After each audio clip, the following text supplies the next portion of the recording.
10 verse 2 says, this is Jesus saying, "The harvest is plentiful, but the laborers are few.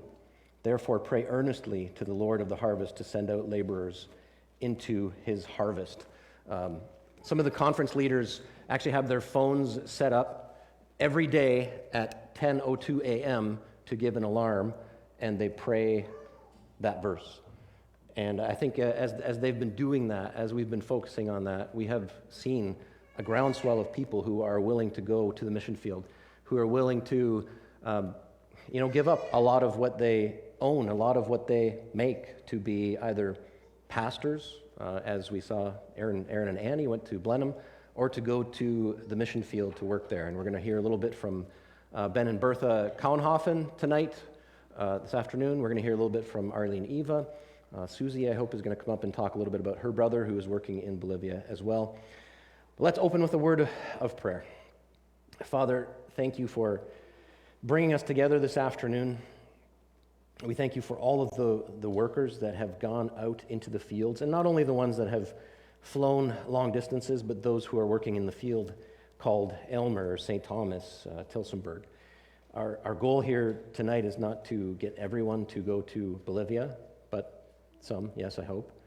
But Father, our goal here is for each one of us to submit ourselves in obedience to you, that we can live the most adventurous, the most exciting, the most fulfilling, and the most secure life, which is to do exactly what you are calling us to do. So I pray that as the afternoon goes on, that by the time we leave here, each one of us, including myself, would be willing to say yes to whatever you have next for us. We thank you in Jesus' name. Amen. So as I go through my presentation today, I want you to know that I am not an expert on the Bolivia mission work, and that's why I've enlisted some of my expert friends who have been there and are going there to help me out. I've been there twice as an observer, and so today I want to show you some of the things that I observed and some of the observations that I made while I was there. You might have questions that I can't answer. That happens a lot. But again, we have some experts that can answer probably all of your questions. The first time we went to Bolivia was in 2020, and we never got to do the report for that trip, not formally, not in a big group setting anyway. We returned on, I think it was March, well anyway, it was 3 or 4 days before the lockdowns, the first COVID lockdowns started. So we always felt a little bit robbed of an opportunity there to do that report, so I'm quite glad to do this report. This report will certainly be enriched by my experience in 2020. So that was the first time, 2020. The second time, I was there primarily to collect stories. So you know that one of my hobbies is photography. Last time I took my camera along just because it was new and I wanted to see how it worked. That turned out to be pretty fruitful, pretty exciting to take pictures and document those stories. So this time I went along and I had more gear, more video gear. So I was collecting stories to make videos, and you're going to see a couple of those tonight. We're going to play a video of an interview with Esther Fair. Some of you know her story. If you don't, you'll hear it on the video. I'm going to play a full 15-minute video of a young man named Peter Clausen, who has been off of one of the colonies just for maybe 2 years. And I won't tell you any more about that because it's a pretty long video. It's all in Low German, so most of you will understand. Ryan, Rob will translate for you. Yes, good. It'll be terrible. But so the second time I was there, because of the connections, because of the friendships and the ministry that we had done the first time, the second time I went there as an observer, but also to minister, to pray with, to encourage, and even to advise some of the younger church leaders there. And so I'll share more about that. For those of you who are from this church or from an EMMC church, we have a lot to be proud of as a church and a conference. And I mean that in the good sense of the word, not sinful pride, but there are things that we've done. We have sent many people to initiate and assist with the mission in Bolivia over the years, and so I just found that as I was there talking to people, and they would mention names, and eventually I would just say, these people are all from our church, from the Elmer EMMC church. So there's a really good and proud legacy and heritage that has come out of this church. And I'm always praying that that's going to continue to be the case, that people in this church will be willing to lay down their lives and leave behind maybe the lives that they've built here to go somewhere else to be ministers of the gospel. While I was there, I began to feel very strongly about sending more workers to the mission in Bolivia. And I think that some of you who are sitting here tonight are possibly called to go there. I think that you're equipped, you know the gospel, you know the experience, the life experience of the people that we are trying to meet or trying to minister in Bolivia, and you might have a ministry to do there. So I want you to think about that. Our perception of missionaries is probably a little bit different from reality. I remember as a child hearing about missionaries. I always thought that they must be in another country really sad and really eager to get back to Canada. But that's not reality, right? I discovered that, and that was emphasized when Arlene Eva recently came back, away from home, not come back home. I'm sure that missionaries do get homesick. I'm sure some of them do, but most of them, it seems, make the mission field their home. They really love the people and the communities that they are called there to minister to. And so the majority of the missionaries that we meet there, they don't have an end date. They live there. They live among the people. They are there at God's behest, and they will stay as long as God is calling them to stay. I also thought in years past of missionaries working in very simple and maybe individualistic ways. The stereotypical missionary who goes to a remote tribe and labors to learn their language and maybe interpret the scripture to them. I always thought of that as sort of a solitary endeavor, but a missionary endeavor is so much more than that. The main mission of the mission is to share the gospel with people and to bring them to Christ, but there's a lot of support and administration positions that are also very necessary. So think about that as well. You may think that you're not qualified to work there, not qualified to serve as a missionary, but there are many, many skills that are needed for a missionary endeavor. So we're going to, if some of you can just be quietly praying that all the technology will work well, because it always works well when you're practicing, and then when you get into it, then it doesn't work well. So we've got Roger Peters back there who's running about 15 different things, and all I'm going to do is swipe on an iPad. He's going to take care of everything else. So let's hope that this works. Here we go. So the first picture that you see up there, that's actually Abe and Margaret's backyard. I was there.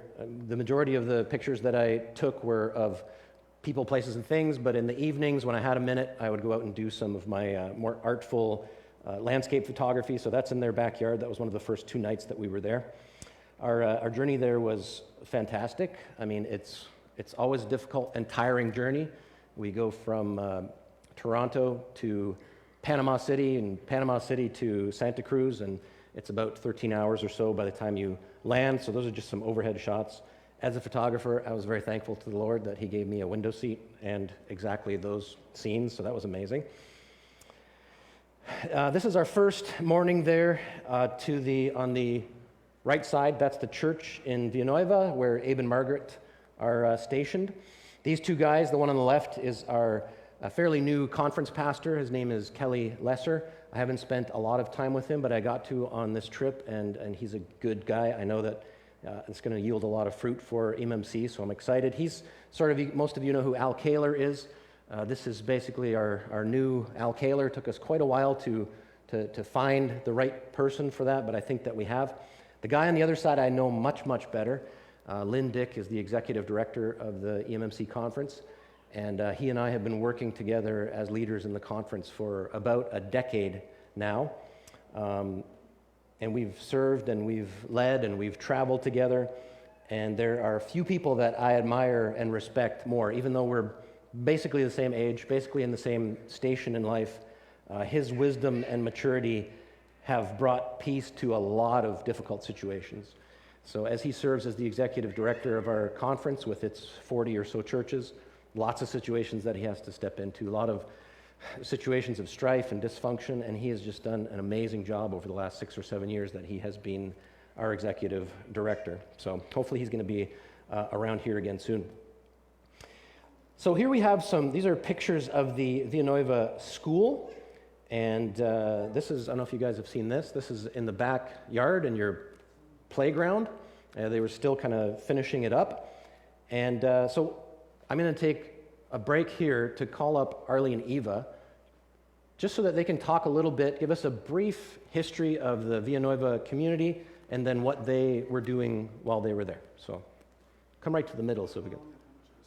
Oh boy, wow. How long do you want to hear them talk? 15, 20, 30 minutes? 5-10 minutes, just real quick.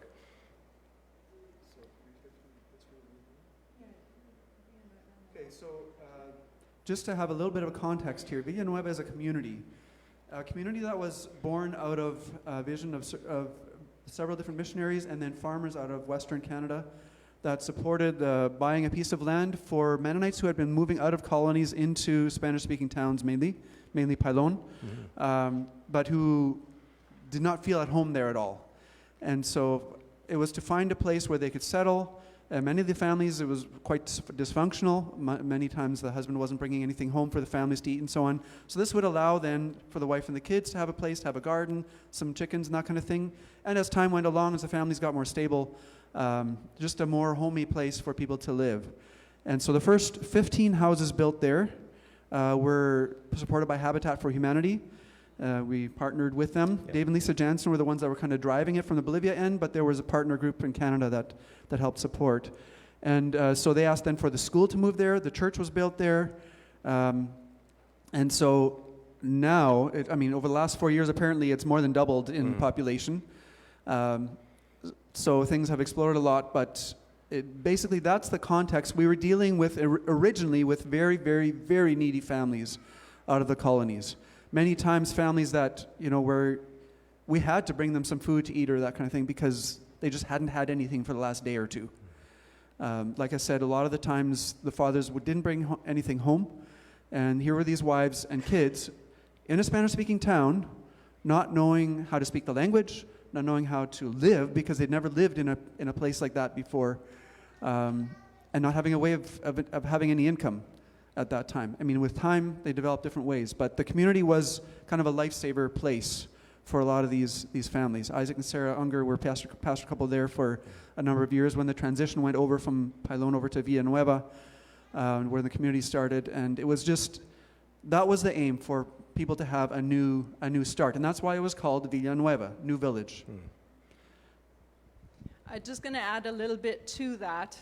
What happened often, because we had such very poor families, when the work with the Mennonites originally started with our mission organization, it was specifically reaching to Mennonites who had escaped the colony.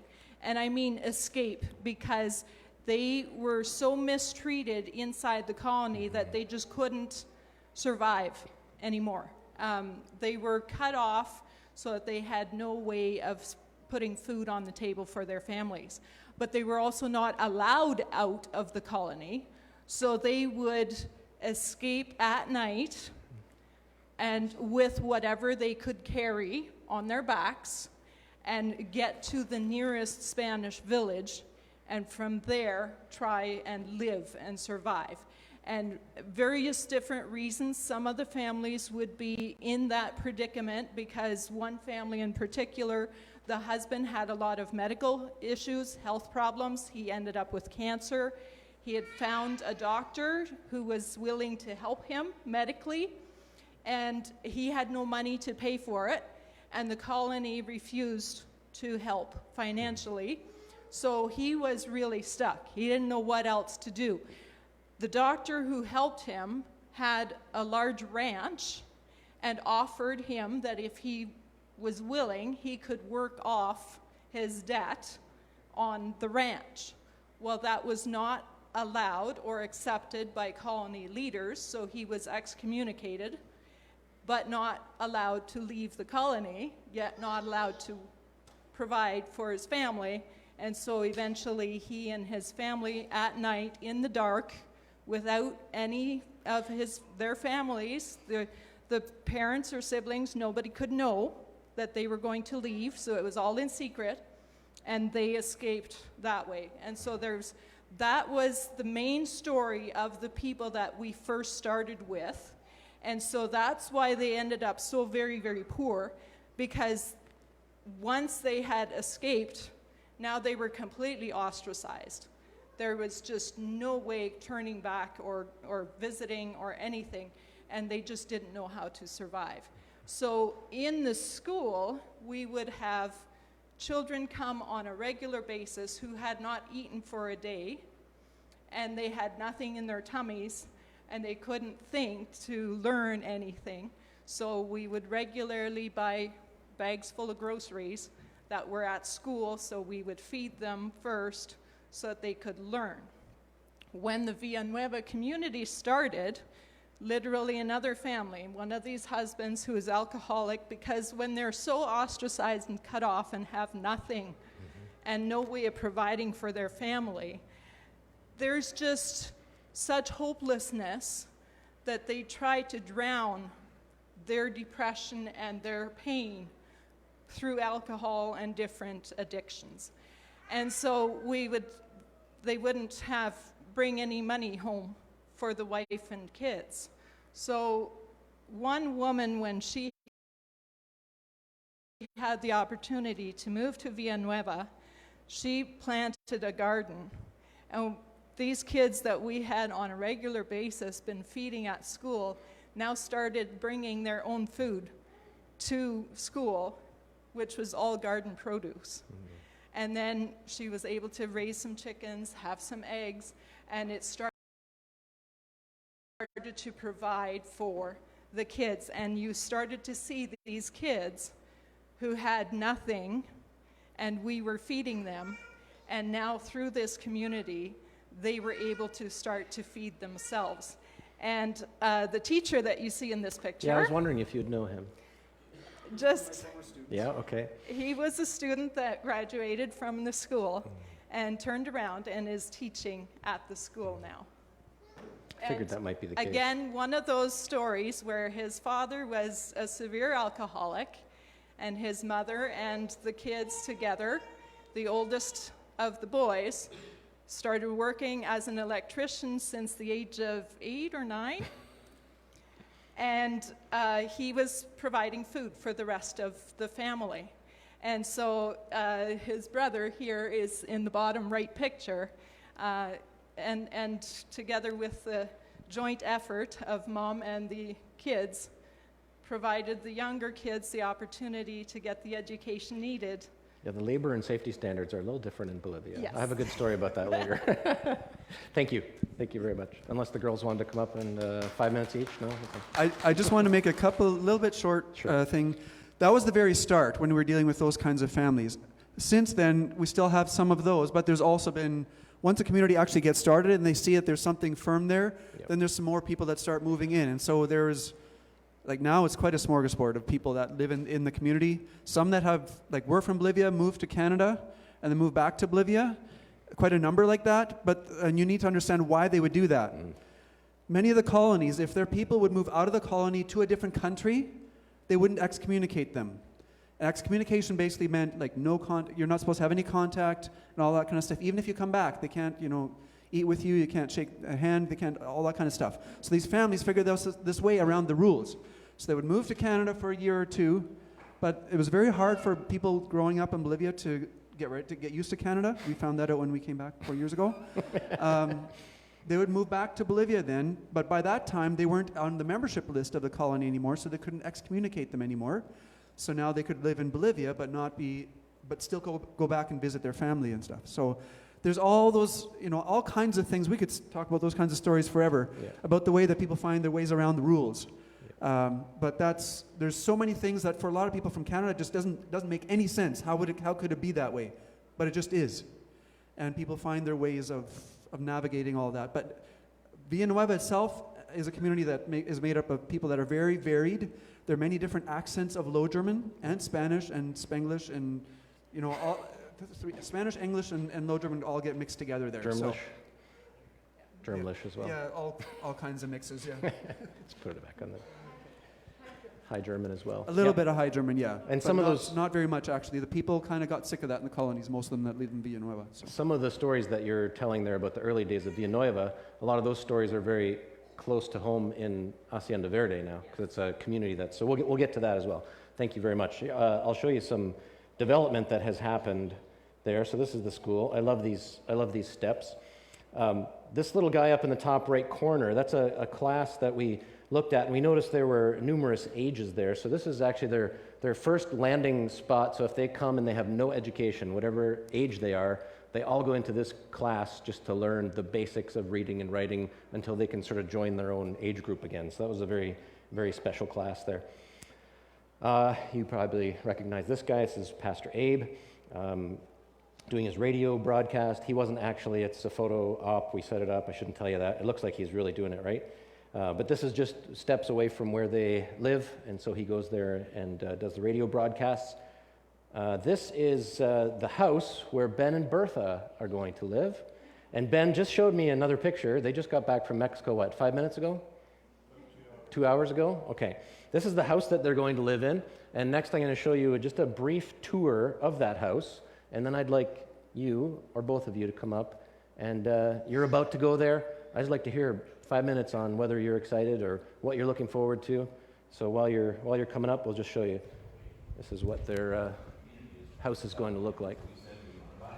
So by Canadian standards, of course, there's a lot of work to do, but by Bolivian standards, this is pretty much livable. Yeah.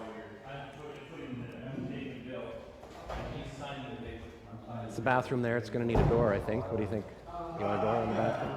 It's going to be Kevin's room. It's got the nicest windows.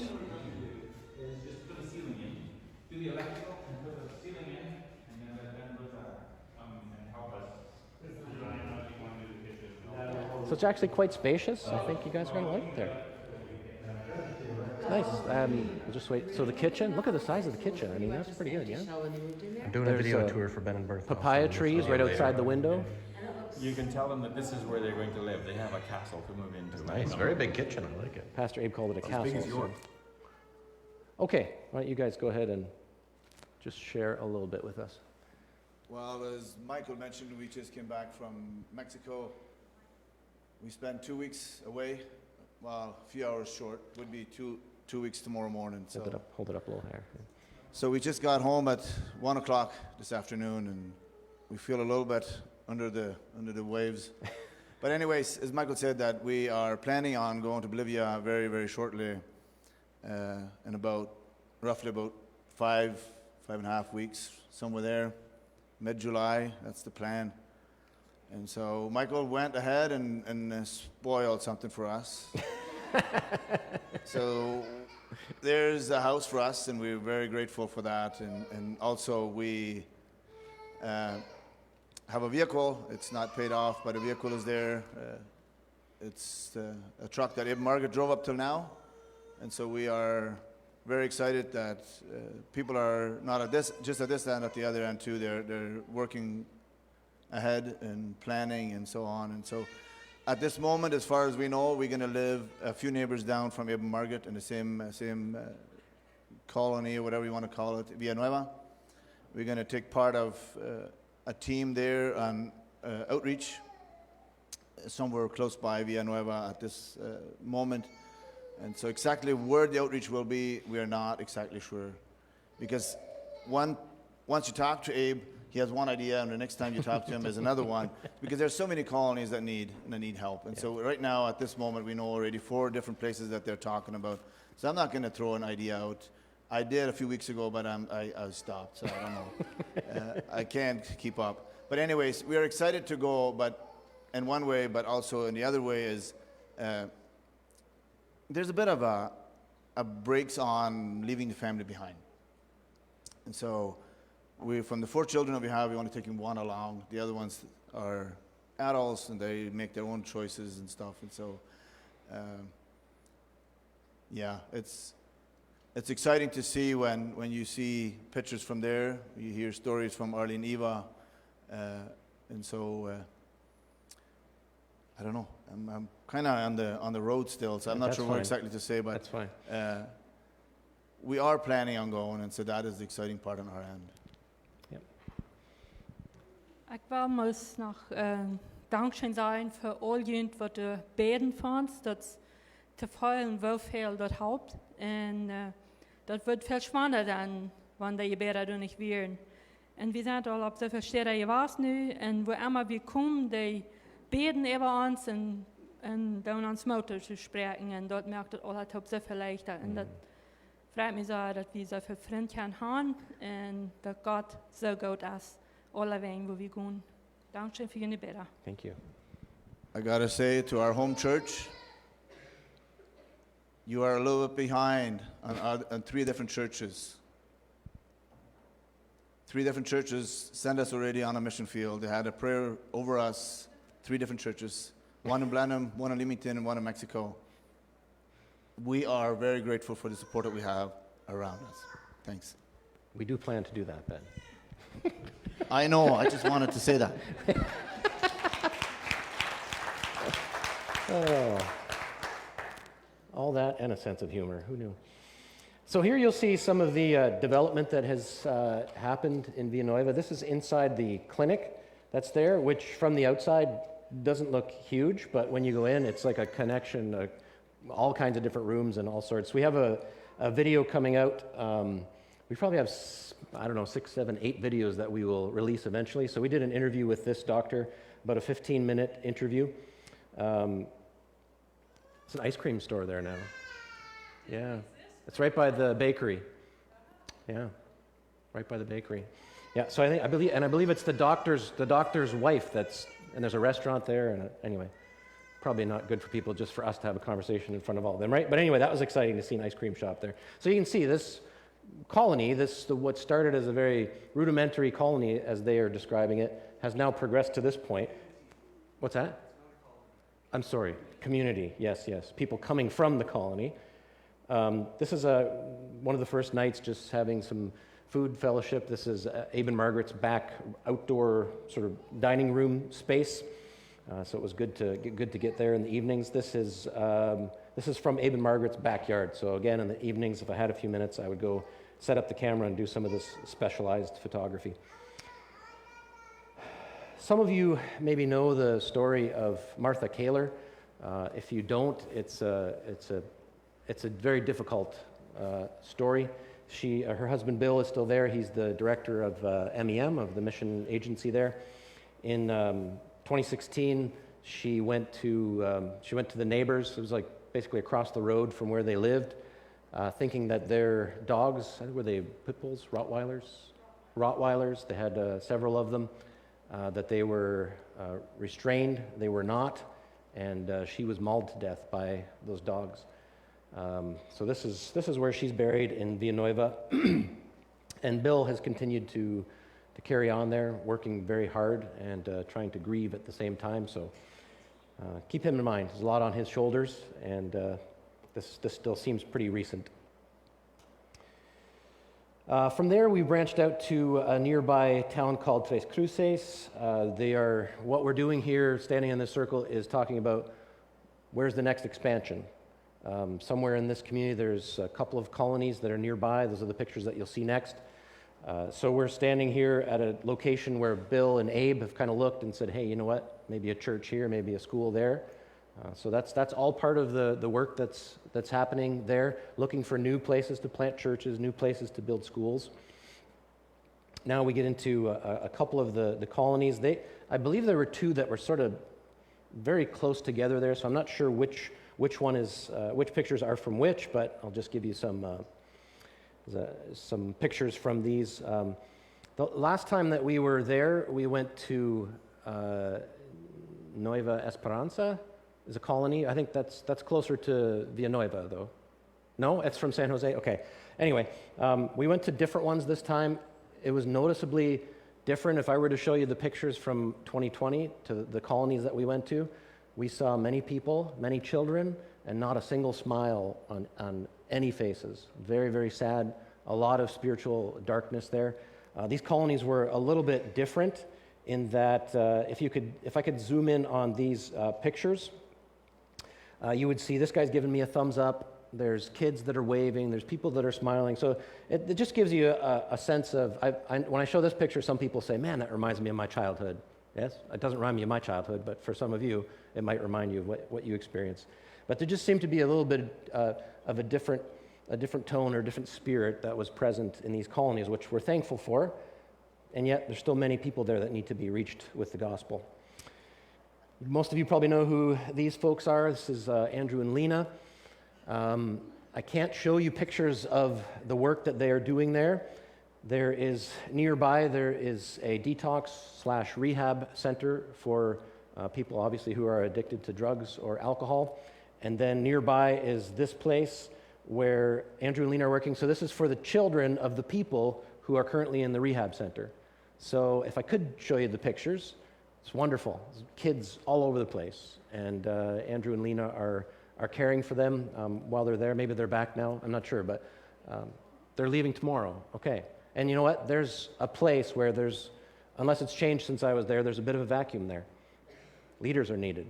Is that something perhaps you could do, even if it was on a short term? You get to go there.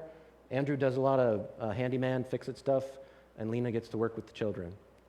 Maybe you could do that. Sounds like fun. So that ended another day. This is Abe and Margaret's backyard again. And that one you probably already saw.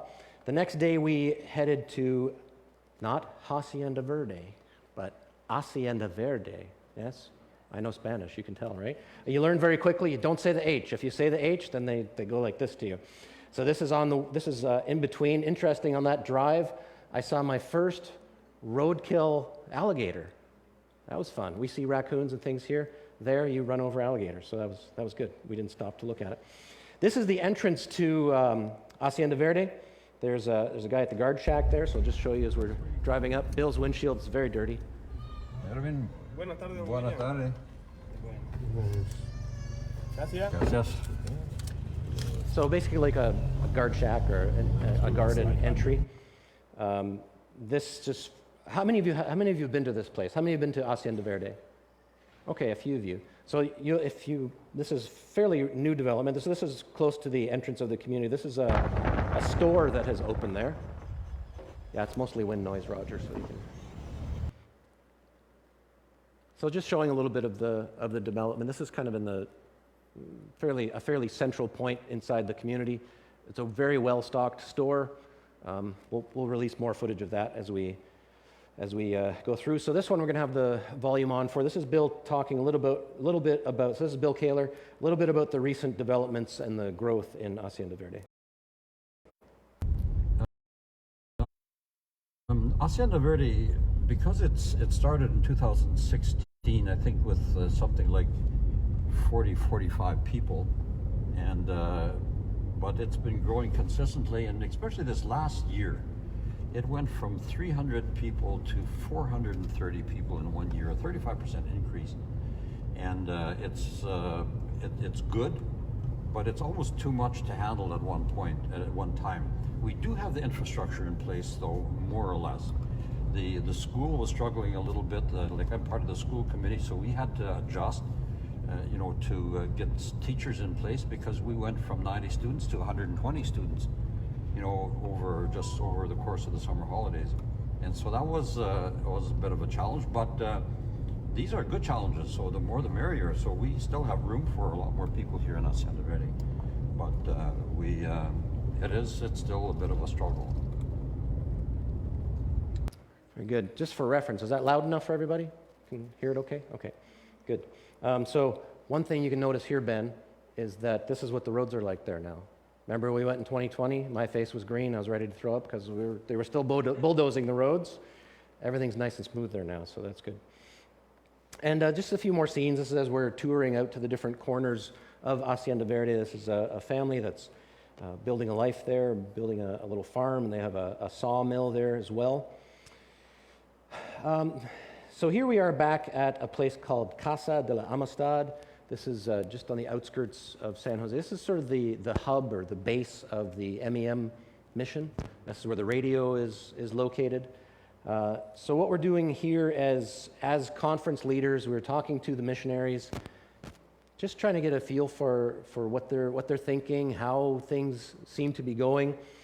As we were talking, again, because my mind is on more people are needed here, so how can we flick that switch in their minds where they consider possibly going? And so my question for them was, how would you motivate others to come here? One of them said, we have electricity and air conditioning. So in case that was a barrier for you, there's lots of that there. But more seriously, they talk about having a front row seat on watching God at work. Esther Fair, of course, God's call was so clear, you'll see in the interview. The blessings still outweigh the tough times. And so if you know some of what's behind that, just an amazing story. Like a year ago, her husband died. They're not even 40 years old, 4 young kids. And yet she's there just working as hard as ever, no intention of coming back. Erna Dick, she's from Belize, and she just talked about this is where she's supposed to be. She wanted us to encourage people to say yes to God, to not worry about fitting everything together because God's going to fit things together. Other missionaries talked about how exciting life is when you say yes to God. Maybe a little less certain, but certainly more exciting. They talked about you leave family, but you gain much more family in Bolivia. They talked about their family just continuing to get bigger and bigger as they ministered there in Bolivia. And, just a sense of life itself had become so much bigger to them because they had said yes. They had left what they knew, what was secure, and had gone to Bolivia. And so again, I just want to say, I think there's many of you that could make an enormous difference in Bolivia. There are approximately 140,000 Old Colony Mennonites there that need to hear the gospel. And if you know the gospel and you know how to identify with them and you have 2 legs, you could be helpful there. Next was Sunday morning. So this is the church in Hacienda Verde. Again, lots of things are outdoors. I don't know what your perception was of Hacienda Verde. I mean, it wasn't started that long ago, but I think it's had a tremendous amount of development. So you can see, obviously, electricity, instruments. There's a TV that's got the lyrics on it. Here's a few of the people that are arriving for church. That's Esther and one of her daughters there on the left. Daryl and Elaine Kaler in the bottom right. Some of you probably know who they are. I'll talk a little bit more about them in a bit. Here's a little taste of the worship service Sunday morning.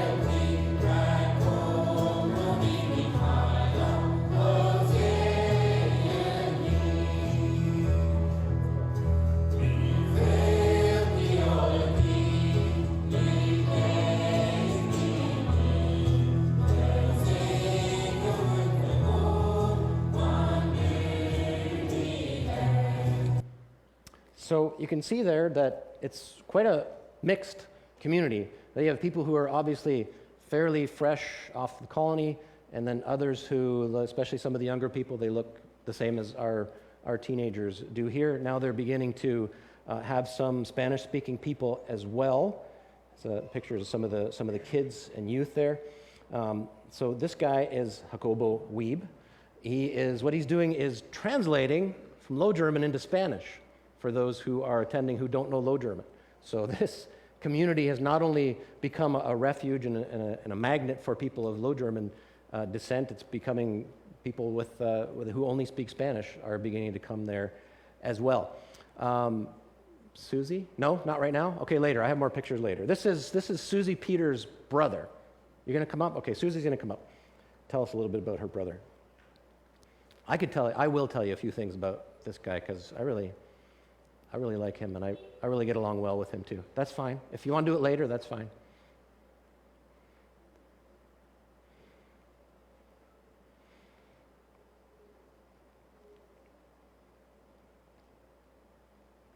He's fine already. So first off, I see most of you are a bit older people already. You don't have these 3 little kids in church. So when it's the second time in a day for church, they tend to get restless. But that's okay. I'm happy to be here.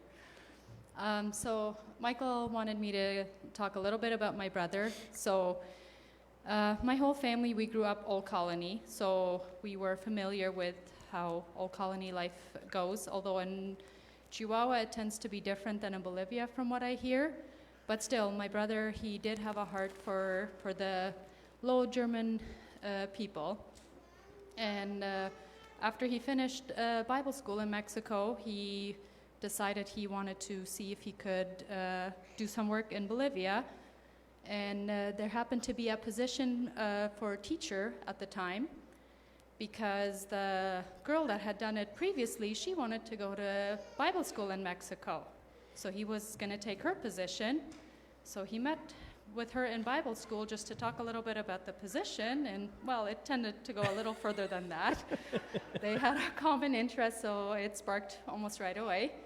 But so he ended up going there as a single guy to do teaching for a year, and he immediately fell in love with Bolivia and the people there and his work. So a couple years later, they got married, and now they moved back there as a couple. They've been there now, I think, for 3 years, and they have 3 beautiful children. My brother is a full-time teacher. I think he teaches 3 courses in the school. I can't name them right now, which ones they are. She helps out with the school as well. Right now they had a baby in a couple months ago, so she took a year off.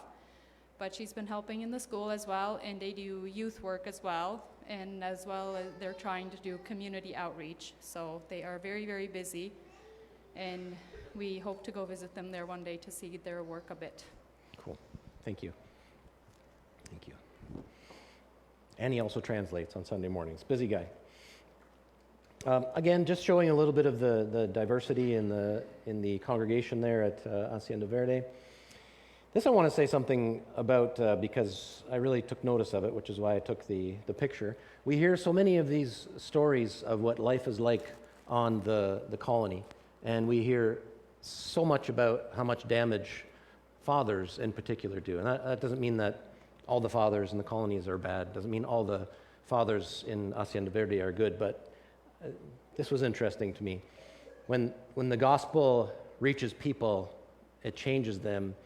And this I always see as an indicator that I've seen in our own church as well, is that the fathers take an active interest in the children. They will sacrifice their time to go and care for the children so that their wives can be at rest, because during the week they're carrying most of the burden. So just a little interesting little insight that clicked when I saw that on that Sunday morning. That afternoon, I was at Esther Fair's place with a few others for lunch, and while we were there, they were recording promo for a big concert that just happened there. It looked like it was amazing. I wish I could have been there for that. So this is some of the radio work that she does. The picture on the bottom right, that's inside of her home. On the top left, that's at the casa, at the radio broadcast studio there. I'll say a little bit more about her in a bit. Another evening came, and so I spent 15, 20 minutes outside doing a little bit of nighttime photography. This is the radio tower at the casa. And then the next day, we were back in Hacienda Verde to do a tour of the school. So here I've got some pictures of the children at the school. I've got this is a video of Susie's brother and his class. So they're going to walk us into their classroom, and you're going to hear a little bit of his lesson in Low German. So let's take a look at that. Okay, I'm making a video. Let's go. Let's go. So we're going to go in our class, and you guys see how we are going to learn. Go ahead, I'll follow you. Uh-oh. Are we locked out now? Yes. Good morning. Good morning, Professor. Welcome here. Vi var nu Bibeln hade det just där. En idag kom som man hade Bibelpart. Så ni då är ju Bibel. En idag den Bibelpart och från man i människor.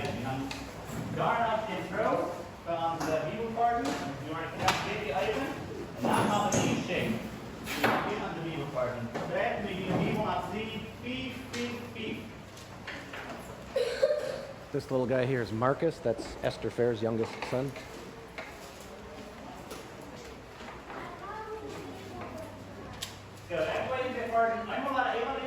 So there you get a sense of what school is like there. Did I miss one? Just a little bit more, goofing around with kids, taking pictures. a little more. Again, there's a lot of diversity that's coming into the school. I remember when we were there 2 years ago, it was all Caucasian Mennonite kids. Now they have both teachers and students that are coming out of the nearby communities that are coming to the school there because the school is of really good quality. This guy on the left is a music teacher from Paraguay, and then just more pictures of kids. Here we're spending time with Jacobo and Aganitha, so that's who Susie just told you about. Really enjoyed our time there 2 years ago. They're just very, very warm people, very purposeful, gospel-centered people. They're there on mission, and they understand that, and that's what their lives are about. I'm obviously starting to get to grandfather age because kids suddenly are coming to me and they want to hang out, and so that was fun. I didn't mind that at all. I mean, my beard's not as long and gray as Notch's, but I'm starting to feel like a grandpa a little bit. So that was fun. Good afternoon that we spent there. So here's the first. This video is about 3 minutes long, and after that I'm going to show you another video that's a bit longer, but take a look at this one. We did both a German and an English version of this video. So this is the work primarily that I went there to do. It got very busy because during the day we'd be out and I'd be taking part in some of the ministry things, but in the evening I'd have to go and process all the video and the pictures and all that, but I was very happy to do it.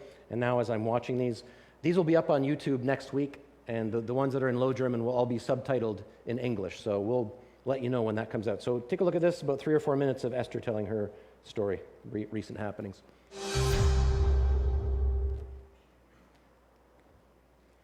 Hallo, mijn naam is Esther Fair en ik woon hier in Bolivia, dicht bij San José de Chiquitos in Hacienda Verde. En we tragen hier best even 3 jaar terug aan. Mijn man en ik, so Benny en ik, we tragen hier aan met onze feierkeren. En nu messen jaar terug starf mijn man en so nu zie ik je alleen met mijn feierkeren, maar we schaffen hier de wees wieder. En mijn arbeid hier is radioarbeid, maar ook veel met krijg mensen die de kolonie schaffen en hier ook in deze comuniteit helpen. So de arbeid is groot hier in Bolivia. Ik zie immer druk hier met verschillende dingen. Ik wil nog drukker zijn als ik zie. Veel meer rekenen de stunden niet uit in een dag waar je alles kan doen. Sehr viele Menschen in den Kolonien sind einsam, die leren verjas en kann nicht alles tun. Und so, hier sind ungefähr 150.000 Mennoniten hier in Bolivia. Und wenn wir denken, wieviel wir hier erreichen können, dort ist noch mal sehr wenig. Und so, hier ist noch Arbeit. Viel Arbeit hier in Bolivia, manch die plottische Menschen, den das Evangelium bringen, den das gute Nachricht von Jesus bringen, in verschiedene Wege, mit Lieders, mit Kirchenanfang, mit Radio, mit dat raadt mensen niet uit, met hoeveel verschillende wegen hier nog zijn. En al deze mensen, die fehlt Jezus. En ik geloof ons Tietland uit. We weten niet wanneer Jezus wordt terugkomen en waar we zoveel metnemen als we kunnen. So, hoe komt dat we hier in Bolivia zijn, dat we dus roep houden te Bolivia? Zodat jij twee mijn dad zijn familie. Wens ik nog niet mooi geboren ben, trok mijn dad zijn familie van Mexico naar Paraguay, later naar Bolivia. En die gingen alle weer twee, die waren op ons ook niet in de kolonieën. En ik hoor immer veel geschichten van deze familie. Ik had nog niemals getroffen, mijn ouders waren 43. En ik hoor wo zij en Jezus fehlen deed. Maar het hield zich immer sehr diesta. En dan in 2013 kwam hier een leidrijd van Bolivia dat we Krahn en jeven niet op. En dat we een plottige leid, ik wist niet meer dat het uit Bolivia was. En wens ik dat aanwaard dat het was, ik zei, wauw, dus goed het, wat uit Bolivia kon uitkomen. En dat geeft mij zo'n hoopning. En er waren nog een paar andere dingen wat ook dan uitkwam van Bolivia. En dat wat mij hoopning geeft voor Bolivia. En ik dacht zo, krijg door moet we zijn. We moeten ook methelpen. Ten deze mensen Jezus brengen. En so dat wordt het aanvang voor ons en van doorbrukt God wat jaren ten ons rijden en dan gaan we hier naar Bolivia. So mijn vrouw en die is, hast du das roep, falls du das roep, ten de plottische mensen dat evangelium brengen. Vielleicht hast du ook das roep in die hart, aber die werkst du dat niet. Ik kan die zijn dat es dat wird. Gott es wat met die zijn, hij wat die helpen en hij wat die alles geven wat die doet fehlt. So, wir lernen hier für meine Arbeiter.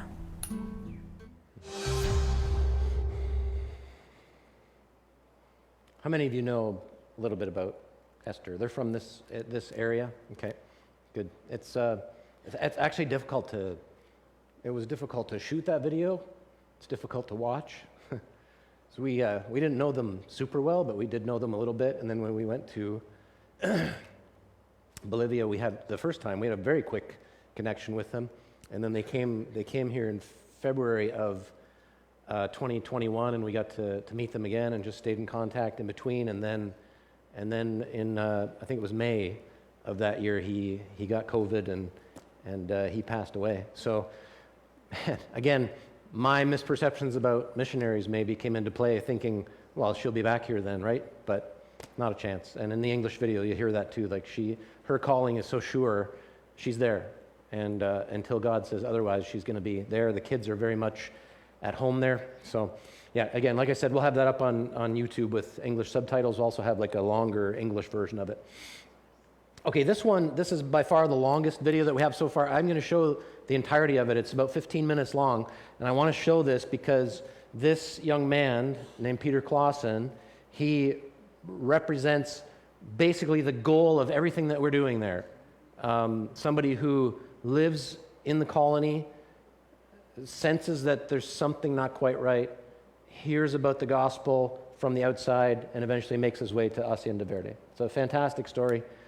So I'm going to play it. I'm going to refill my water bottle, maybe go to the bathroom, take a look at it. It's a wonderful video.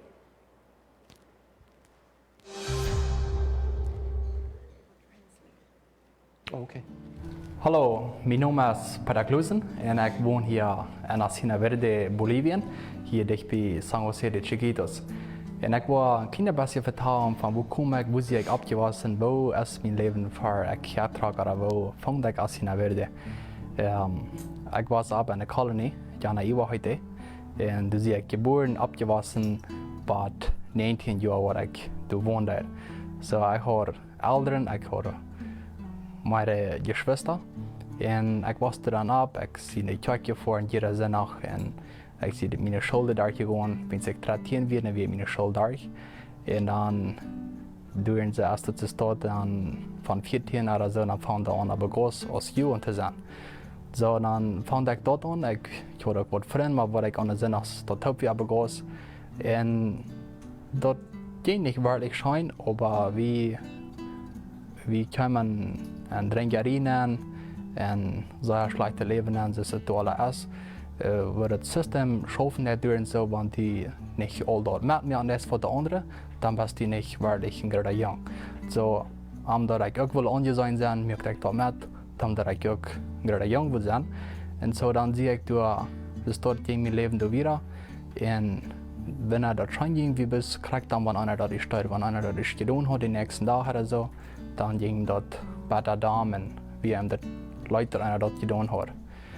Zo, ik kan niet werkelijk de schrift, mijn ouderen leren me ook werkelijk van de schrift en de school had ik niet veel geleerd van de Bijbel. Ik wist dat ook over de Bijbel, maar ik wist niet wat handelt zich, wat is er ben geschreven, waarom heb je de Bijbel voorop.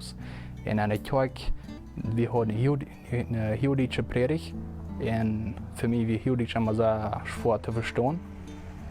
So, ik heb sehr wenig wat ik me besangen kon, wat ik geleerd heb van de kerk, sondern wir fuhren daheim, wir sollten auf einmal hier, dann, was wir schon ein paar Stunden gesehen haben, wir die Kirche durch und ich fuhr nach Hause, uns, dass ich mich jährlich erbickt fühle, oder dass ich was gelehrt habe oder so.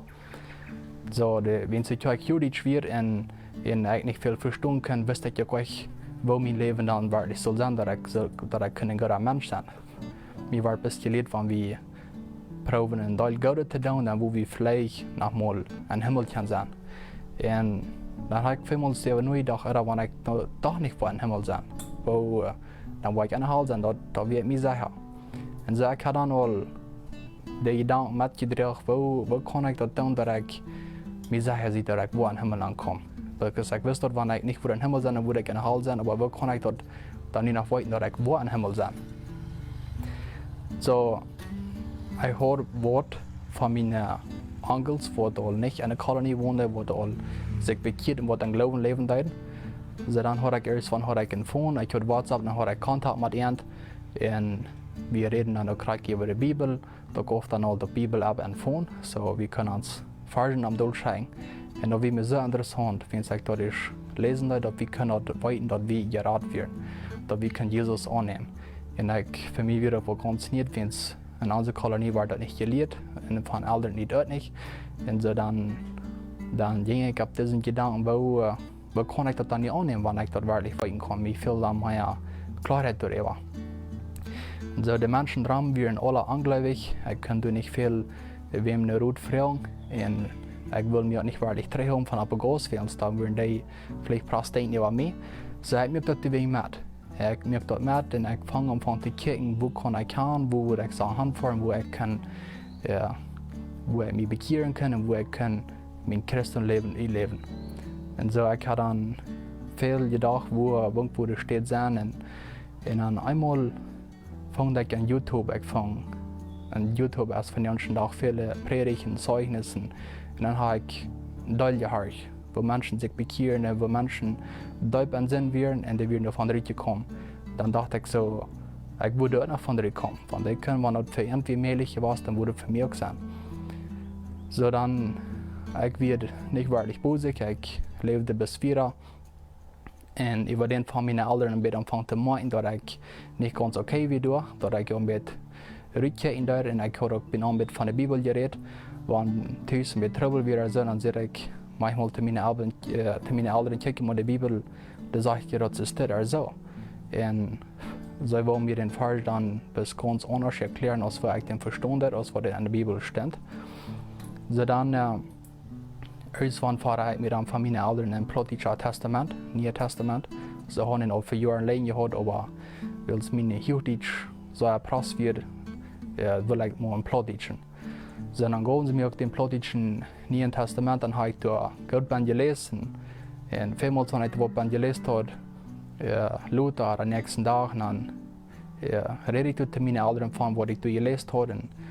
Und sie wollen das aber verstehen, dass das nicht so dort wird. Und dann irgendwann haben sie mir den wahrgenommen, dass ich dann nicht mehr lesen kann. Und ich wieder an Stadt gestellt und den Weg nur dort frühte ich dann, wo ich geblieben wieder so. Und dann kann ich so viel schlimm, dass sie mir den freigeben. So, ich verstehe dann auch ganz klar, dass das Leben nicht reich wird. Und dass ich, wenn ich Wurden haben will, dass ich meine Eltern verloren, meine Familie, das ganze Haus, dann würde ich mal sein, dass ich anders wohnen kann. Also. Und so, ich bete dann zu Gott, dass Gott mir würde wegweisen, wo ich hin soll, dass ich die rechte Entscheidung machen. Und ich habe ein Prima hier in Hacienda Verde wohnen. Ich weiß nicht mal, wo das wird. Ich habe mein Prima noch niemand nicht gesehen, weil ich kann aber nicht, weil wir all für Jahre glauben all. So, dann kam ich mit ihm in Kontakt und er sagt, hier würde Arbeit sein, hier würde Städte sein, wo ich wohnen. So, ich komme dann einerseits her. Ich muss so ein Platz verloren, weil ich mit früher kann ich nicht verloren, aber ich sage, da reicht auch Platz. Und ich sage, der Platz für meine Arbeitsstelle, wo ich geschaffen habe, für meine Familie, für meine Eltern, für oben, da reicht der Platz. So, dann vielleicht einmal, und das wird für mich ein bisschen eine schwere Entscheidung, was ich gerade merke, weil ich weiß nicht, wo ich durchkomme, wo ich durchfahre, was das wirklich dort sein, was ich mich freuen darf. Aber Gott hat mich gelehrt und Gott hat mir den Weg gewesen, dann komme ich dann dort hier nach Hacienda Verde. Und so, da sind die 2 Jahre und 3 Monate, wo ich herkomme, von der. So, dann komme ich her und ich fand das hier sehr interessant. Hier wird noch Jugend, wo mich abnehmen deuten, wo mich hier willkommen halten deuten. Ich fühle mich kurz täglich, die Menschen hier an, die hier wohnen, die halten mich hier willkommen und ich fühle mich von Fuß an ganz gut hier und ich teile sie nie weg täglich. So, und dann sag ich ein Stück hier was für, dann habe ich auch mit den Lehrern geredet und Prediger, die hier werden. So, da haben wir dann mit mir verteilt von der Glaubensgewissheit. So, dann bekehre ich mich dann, wenn ich hier vielleicht einen Monat was wieder so. Und ich fühle mich so, ich muss dann nicht nach Gott dahin, weil ich habe mich nicht bekehrt und ich habe den Verlangen, ich will dahin, wo immer ich dann kann. So, wenn er trotzdem auch schwer wird, weil ich keine Menschen, die ich will, Aber ich habe danach ein Verlangen, dass ich will irgendwo mithaben. So, Kinderbasketball 3, wenn ich vielleicht 6 Monate was für, dann kommen meine Eltern, sind ein paar Mal gekommen, von anderen Geschwistern haben noch geschafft, dass sie mich treffen. Und irgendwie kriegen die das nicht an. Ich immer war mit Gott seiner Kraft, kann ich das war eine Stunde, dass ich können bleiben. Und so dann über den haben sie abgegeben. Und dann entscheide ich mich irgendwann, ich will mich taufen. Hier wie auch die Gelegenheit, hier wie Taufers. So dann habe ich mich taufen, ab Glauben. Und Kartisch ist genau dort, früher bin ich mich als ich beim Radio war mithaben. Benny und Esther, die wohnen hier dann. Sie werden hier all für eine Stütze all gewesen. Ich glaube, für ein paar Jahre wird sie hier all gewesen werden. Und sie wollen nicht das erste Mal trainen in Kanada und in Mexiko fahren, von da, wo sie werden herkommen. So, nicht früher bin ich, als ich den Zeit, wo sie hier nicht würden sein, wir würden beim Radio übernehmen. Und ich kann nichts von Radio. Ich bin noch nie mal im Studio gewesen. So wenig, wo ich mal Radio gehört habe, ich bin mal ganz anbekommen mit Radio. So dann komme ich irgendwann bei dem Studio, ich weiß mir Dinge, wo das schaffen da. So ich kann nicht einen Computer, für mich wieder ganz was fremd, ich kann auch niemals nicht so für mich gehabt. Und niemand dort schön lernen und Computer lernen, wie mir nicht mehr so besonders schwer, aber das Schwanze, was mir fällt, dass ich gut reden kann. So nicht so like für die Menschen reden, ich soll da am Mikrofon sein, aber ich würde denken, wo ich mich mal draußen hört, die Menschen können mir nicht sein. So ich kann da selten reden, die Menschen können mir nicht sein, dass ich mich ein bisschen leichter mache. So dann habe ich gelehrt und Benny und Esther, die fuhren dann irgendwann von Bolivia weiter nach Mexiko und dann nach Kanada für 3 Monate wieder dann. So ich habe dann versprochen, dass ich den Titel dann beim Radio sein. Und das war nicht meine einzige Arbeit. Ich habe dann auch überdags dort bezieht, wie meine Arbeit schaffen am Farmen, Ackern und so Dinge aus dort. Und so wie ich dann beim Radio. So, darauf sind wir gut gegangen. Ich bin mit Benny in Kontakt über den Titel, was er dort wird. Wenn ich Trouble habe, er haut mich ein wenig von dort. Und dann, nur 3 Monate, dann kam Benny und Esther dann 3. Und dann übernahm Benny dort wieder. So, Benny frug mich, als ich dort wieder war da mit einem Taub und vielleicht einen Abend die Weg haut mal so. Und ich will mir nicht ganz sagen, was ich sollte sein. Ich habe nicht gut 3 Monate und ich bin noch ganz mit so abgeregt, aber ich sehe halt Benny, wenn jemand auf einmal alles nicht posten wird, jemand anposten wird, dann wurde ich dort hier da. Und so dann, meistens ab dort war Benny krank und ich war einmal krank und ich habe nicht dort gedacht, dass er wird sterben. So dann starb Benny dann hier. Und so haben wir für mich persönlich auch mit einer schweren Zeit dort, wie mein guter Freund, er starb dann weg. Und so dann dachte ich an mich so, wo das kann jedem von hier wieder, dort ich wieder beim Radio lernen. Und ich habe dann auch kurz davon gebet, dass Gott mir Weisheit schenken, dass Gott mir leiden, auch besonders die ganze Ferienfamilie. Und so dann habe ich durch frisch angefangen, wieder am Radio meine Zeit anzuspenden. So wie uns hat in unserer Zeit gesagt, wenn Benny verstorben ist, wenn sie das ganze Programm abgestellt, ich weiß, wo er dran ist, so wie den ganz frisch an alles abstellen. Und so dann, da wir waren vom frischen Anfang, ich und Esther und Bill, und dann dat ich wieder mit Radio. Und dann dort schaue ich fan, mich in der Train, und ich habe auch ein Verlangen, dass ich will. Ich wusste, dass ich Gott dienen dadurch, und ich will das auch. Trotzdem, wenn ich noch nicht viel kann und noch nicht viel weiß, aber ich dachte, ich würde lernen und ich würde bis anhaben bleiben. So ich habe dann wieder die Arbeit durchgetan und dann 4 Monate später starb mein Papa. Stücklich starb vor Krieg an der Krankheit, wo Benny da. Und so für mich wieder dort eine schwere Zeit. Den ganzen Zeit, wo ich dann gewesen bin, ich bin noch nicht fest an Tisch gewesen, weil sie haben mir den Hafen verboten, ich kann nicht nach Hause kommen, ab spazieren also, sondern bis, wenn ich nach Hause komme, da meint dann Tisch bleiben, war nicht, dann durfte ich nicht nach Hause kommen. Sie haben Angst, dass wir vielleicht noch mehr von meinen Brüdern so verloren, in die Kolonie verloren, und dort wohnen sie nicht an, und dann verboten sie mir den Hafen. Aber weil mein Papa krank wird, als er ungefähr 2 Wochen im Hospital wird, dann fuhr ich an der Besuchen vor einem Tag, und ich habe eine gute Zeit gehabt mit meiner Mama. Mein Papa wird an einer neuen Krankheit bei mir wenig. So dann nur eine Weg Luther, wenn ich an mich besorgt, dann starb er. So ich sehe dann nicht, ob am sie mir gedacht nicht war, sondern ich bleibe bis hier, weil ich wusste, dass wo ich schaffen kann, ich gut fahren. Und aber erst vor 3 Monaten Luther, dann fuhr ich immer nach Hause. Oder ich eine Einladung von meiner Mama, dann sehe ich immer, dass hier war. So das ist das Einzige, was ich in diesen 2 Jahren, 3 Monaten sehe, dass hier war. Und wir schaffen wieder mit Radio und wir kommen wieder fertig weg. Und ich glaube, wir sind die Fan an Schwung waren, dort schafft alle Fan. Und wir dann auch Bibelstudienprogramm machen durch Apostelgeschichte. Der Benny hat gehalten mit der Anfang und wir saßen da die Programme abgegraviert worden von Benny und Esther und Bill Kieler. Und dann starb Benny. Und Lothar, wenn Benny ist gestorben, werden früher Bill und Esther, als ich dort wurde, Benny seinen Platz nimmt und die Programme wieder machen. Und ich habe dort getan, wir sind nicht da, aber wir haben da Lothar mit den Programmen abgegraviert, wo wir dann über Radio auch spielen. Und so, wir sind wieder hier und uns geht es ganz gut und wir kommen fertig mit ans Radio, auch Arbeit bezieht und das ist ganz gut. So, ich freue mich, dass ich hier von Jung in Hacienda Verde wohne. Wir haben den ganzen Tag schon gegangen. Mir ist dann eigentlich immer Leute geworden, dass ich verloren sie. Wenn ich kam, ist meine Eltern, Familie hinterlassen. So, ich bin trotzdem dankbar, dass Gott mich auf die Hand gelegt hat. Und ich weiß, dass der steht, wo Gott mich auf die Hand gelegt hat und du freust mich auch. Und du sind nur dem, was ich, wenn ich verloren habe, sind dann noch einmal 3 Stück, die du auch in der Kolonie verloren hast, die nur hier in Hacienda Verde wohnen. Und das ist mein Gebet, dass Menschen immer mehr Menschen wollen, Gott sein Wort annehmen.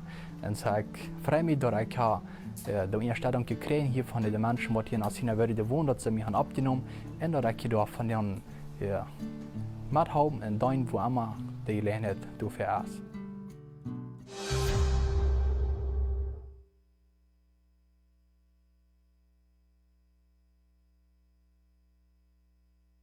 Things that we could say about that video, and we can talk about that maybe another time, or if you'd like to connect with him on WhatsApp, I can send you his contact information.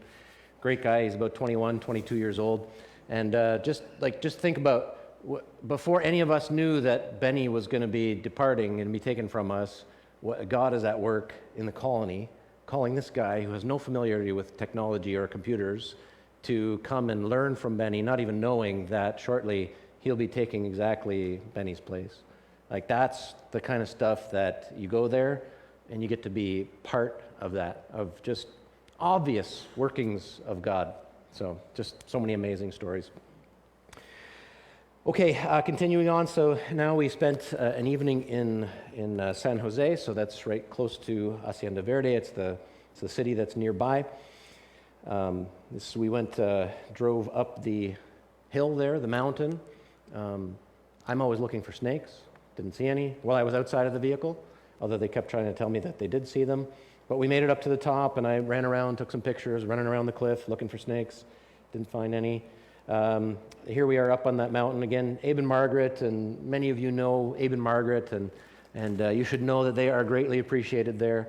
I couldn't believe while we were talking that he mentioned they've been there for 7 years now, and I'm like, how could it possibly be that long? But yeah, they're doing good things there. Daryl and Elaine, I'll say a little bit more about them when I talk about our work amongst the Spanish churches and ministries.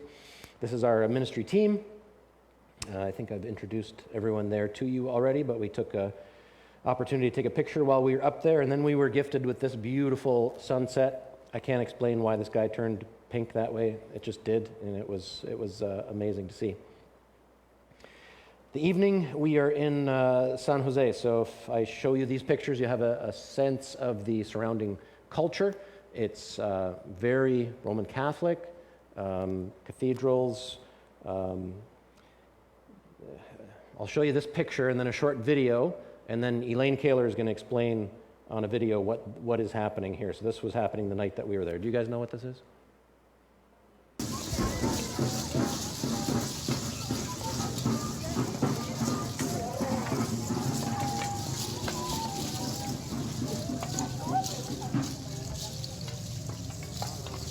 That's just a short snippet of what that is. Now, Elaine will explain to us what's happening. The tradition is way back as an Indigenous, they would wear this mask, and this mask represented like a grandfather, and so that's where they've also got the canes. But they said the mask protected them from others because then they couldn't see that they were Indigenous. And they always do this parade before the 1st of May, because the 1st of May is their village celebration day. Okay. Yeah, so just a little glimpse of the surrounding culture there. I've got more pictures and videos from some of the Catholic churches there that I won't show tonight. But okay, so now we're going to go into the medical clinic again. Just snippets here, but a full interview with the doctor and a lot more pictures will be coming up. So this is just driving up the road from Abe and Margaret's house. I don't know how far, maybe half a kilometer, and you turn right onto this yard. And again, like I said, if you were just driving by, this is where, this is the doctor's house. I believe his name is Dr. Martins, and I believe he lives there with his 14 children. Do I have that right? And he's 34 years old. How does that work? So you're just driving on there. So again, like I say, that's the front face of that clinic, but there are so many rooms behind there, and just many children born there. Here's some of the people that come out of the colonies to come to the clinic. They're waiting there to receive medical treatment. This is again, just give you some snapshots of what the work that I was doing there. I'm running the camera. Lynn Dick here is interviewing Dr. Martins. Now, this is exciting. Dr. Martins is building a new clinic. If you can see in the middle there, it's like a 3-story with a glass front. So these are the kind of things that are happening in Villanueva. And that's not just a dream, that's already starting to happen. So that's the construction that's already done there. The entire base of it is finished, and they'll start working on the next stories.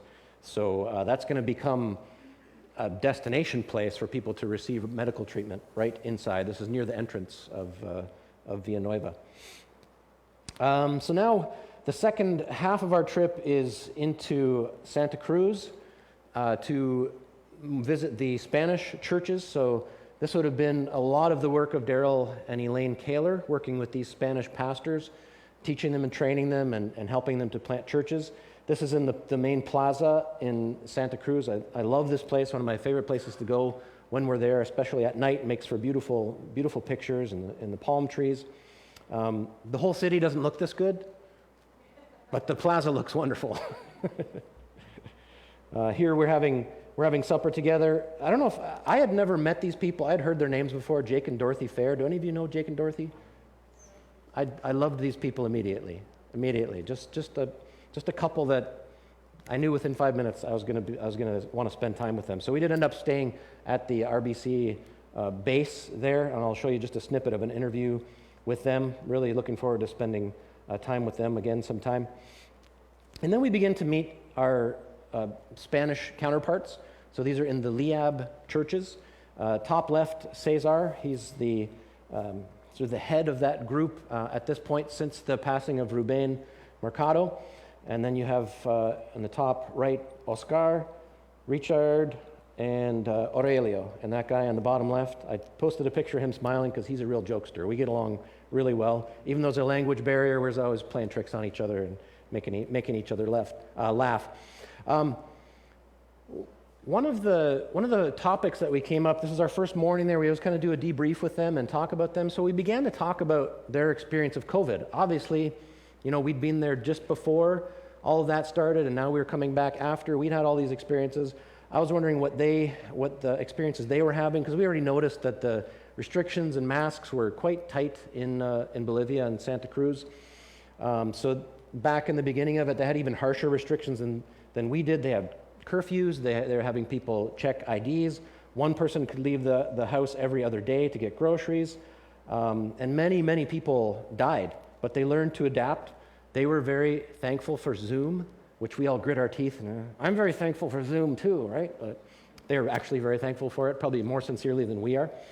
But it was very serious and very, very dire there. It made me more thankful for the place in which we live, because the hospitals were so full that people would stay home to die there when they got sick.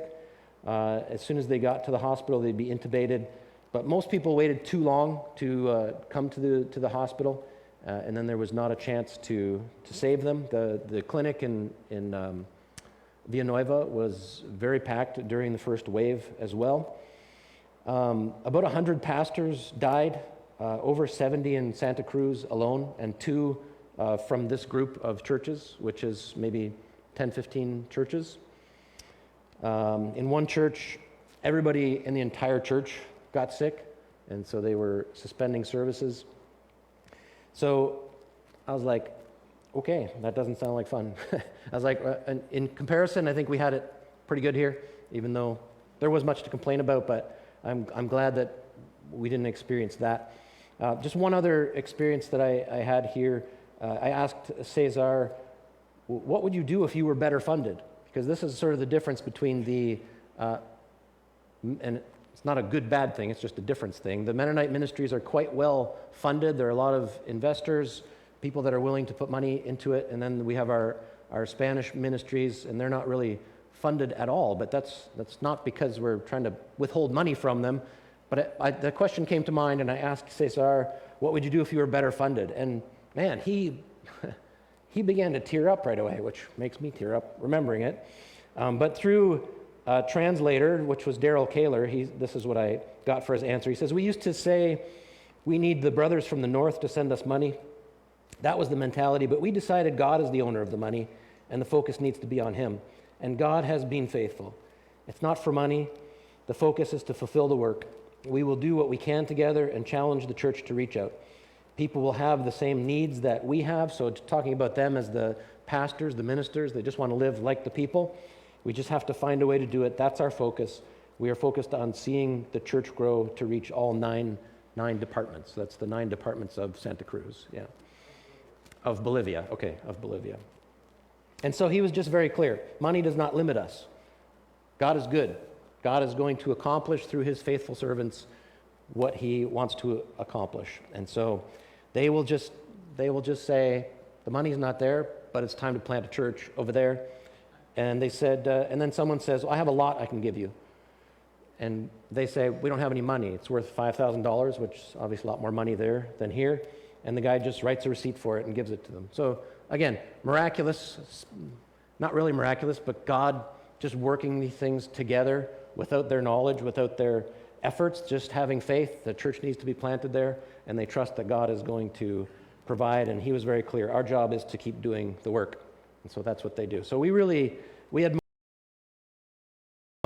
our missionaries in both places, different contexts and different work methods, but we admire these workers as well, even though we have less in common with them culturally, but we find when we begin to talk about God's word and what we believe about that and how the churches function and how they should be led, we find very quickly that we are right in sync. And that's been the case since the first day that I met Ruben Mercado, who also passed away from COVID last year around this time. Met him for the first time in our foyer here. He was in this area and preached in our church, and we were having the coffee break that morning, and I thought, what am I going to have in common with this guy? But Johnny Hyde was here, and he translated for me, and I talked to Ruben, and I was like, wow, we are separated by thousands of miles, and yet we're reading the same Bible, and we believe so many of the same things. And so that was actually my initial contact with the Liab churches. This is the same area where we were meeting. Lynn Dick is going to give us a little intro about what we are about to see. Okay, we are soon going to take a bit of a tour of the SETA building. We're going to be able to see all the different places where they work out of. I think they do some teaching out of there, but it's also a lot of the printing and distribution of material that we now also use with our Equipped Discipleship Pathway. So some of you are familiar with this. In Bolivia, it's called SETA. Here we would call it SEON. Pastor Isaac's done a lot of teaching with this material. Now EMMC now owns the rights to publish and reproduce this material. We've rebranded it Equip, and so there's a whole new line of curriculum for this.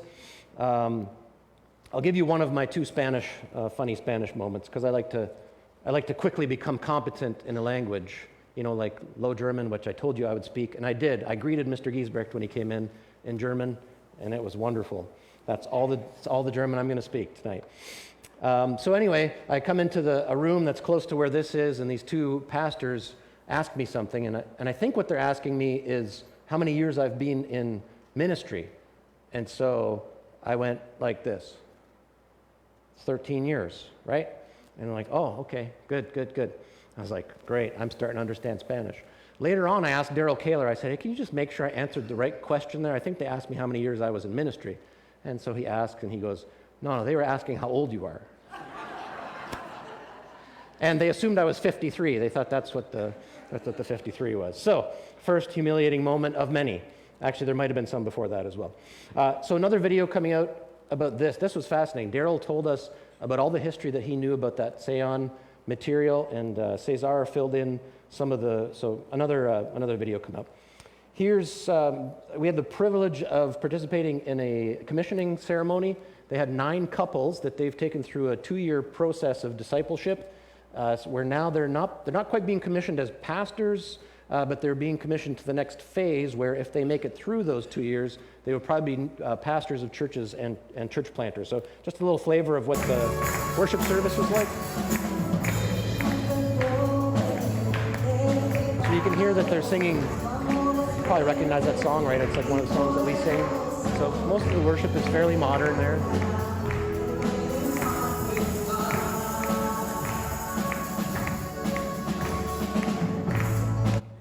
They have a dance ministry, which I didn't see in any of our Mennonite churches for some reason. Very, very important ministry, though, as they told us. This is something for particularly in that city, young women are led into all kinds of terrible things in that city, and they find this is very instrumental in keeping them busy, and giving them some purpose and getting them into the church. And so it's not just something they do, it's a very important ministry that they have. So again, we were honored to not just guest speakers, but they wanted to integrate us into this. Like, they were so honored to have us there. You have to understand, these people, they show so much honor to us because of previous generations of EMMC workers that went there and shared the gospel with them. And now we have these churches. And so I go there not having contributed to any of that, but I'm from EMMC. And so they treat me with this extreme degree of honor. Like, it's so humbling. So we're handing out certificates. You know, they made a big deal, as they should, about this transition. So all 3 of us spoke a little bit, and so you're going to be preaching for a bit tonight. Okay, no problem. I went up there, no notes, and just let her rip. So it's good. It's really good to be challenged in that way. Again, handing out these certificates, they were so appreciative that we were there. The next day, we're off to a camp called Chorovi. You guys probably have some knowledge of this, yes? So it was a medical station. Do I have that correct? This is like the initial place that EMMC started in. You just keep nodding if I'm right. And if I'm not, a mission camp with a medical center. Okay. Some of you probably heard the name Sharon Soper for many years. So she worked out of here. So when it was no longer for whatever reason, it was no longer useful to the mission that we were doing there as EMMC. It was given to the people that they had been doing missions to. Beautiful. And now it was kind of in disrepair, but now they're rehabilitating it into a church camp. And so we spent a day there. On the left, you have the church camp bathrooms. On the right, you have the church camp showers. That's the men's side. The women's showers are on the other side of that, equally not private. So, everyone, you want to go to camp there? We'll do a big road trip, and we can go for camp there. Okay, soccer time. So we had a friendly soccer match. This is the most. I had another Spanish moment here the night before at the commissioning service. They were coming up to get their certificate from me, and I quickly asked Daryl, "How do you say congratulations in Spanish?" And so he told me, "Felicidades." Did I get that right? Felicidades. Pretty close. It's a lot closer than what I said the next day, because we were playing soccer and one of the other guys scored, and I said, I'm not sure exactly what I said, but when I asked Daryl, he said, "You just told him happy fingers." So I think it was Felicidades. Felicidades, that's what I had. Happy fingers, my friend, happy fingers. That wasn't even the most humiliating moment. This was the most humiliating moment. I want you to watch this guy right here, this slender-looking gentleman, that's me. you're going to watch that guy right there. This became humiliatingly legendary there, but here's what happened. So watch that guy. Estaba jugando Canadá, jugando con Bolivia. Ataca. Ready to make a play. Canadá. That's not the funny part. Now I'm ready to go score. Nope. Oh, qué belleza! My arm was all bloody. I mean, my legs had no idea that my body had become that heavy. That was the problem there. There's a second video where I try to tap in a goal, but instead I kick the ground and I fall on my face again. So then, everywhere we would go to visit the churches then, they'd see me walk in and they'd say to each other, and they'd get out their phones, and then they would laugh until they cried. And then for the whole week, there were jokes about, oh, that's the falling down pastor. It was good. I was happy to be there for their amusement. Okay, so this church is near Chorovi. As I understand it, this was the first church that was planted in Bolivia by EMMC. And they're celebrating their 49th anniversary, so next year will be a big one. So this is not far from Chorovi. This was a lot of, on the left, you see, this was a lot of our work there. At each place that we went, we would pray over the pastors. And again, they were very, very appreciative of that. On the right, I don't have her name, but that is the first convert that was baptized in Bolivia. So many, many years ago at that church, Daryl was greeting her. He knew her story. I'm sure he would know her name, but that was significant to meet her. This guy's name is Willy Wieler. His wife's name is Lina. If you've been to the EMMC YouTube page, the interview that I did with them last time I was in Bolivia is the most watched interview on there. This is one of the reasons why we do those videos, not so we can get a lot of views, but because it exposes these stories to so many people. So I did another interview with them. When I did the interview 2 years ago, they were pretty freshly just off the colony, not sure what they wanted to do or what they were going to do. And now these two, as you'll see in the interview that'll be released, these two have a purpose. They want to come back to the Hacienda Verde area. They want to be missionaries. They want to be counselors for people that are coming out of the colonies. It's fantastic. I just loved hearing their story. As I'm tearing up tonight, I was doing these interviews, especially since I already had a connection with these people, just listening to them. I'm just like trying to sit behind the camera, and I was shedding some tears there too. This night that you see on the right there, that was the pinnacle of my Low German speaking skills. I was practically fluent that night, and it was good, and now it's mostly gone. When I first talked to Willie, he came to the RCB station, and I said a few sentences to him, and he asked me if I had been studying Low German. And I said no. I just spent a week with Low German people, and now it's coming back to me pretty well. So I can do it, everybody, okay? It's not as bad as Notch told everybody on Thursday night. Okay, so they live an hour and a half from Santa Cruz, and it was 9 p.m., and this is how they drove home. Him in the front, and she just carried the baby on her lap, and people just don't think anything of it. Like, that's just, nothing's going to happen. And then they had a flat tire. Fit another two kids on there, she says. Maybe they will soon. But their plan is to move to Canada for 2-3 years, probably have another couple of children, make some money, and then they are intent on going back there. So we have our eye on this couple. We want to make sure that they get the training and the support that they need to go back to Bolivia as missionaries, as counselors. So we're so excited about that.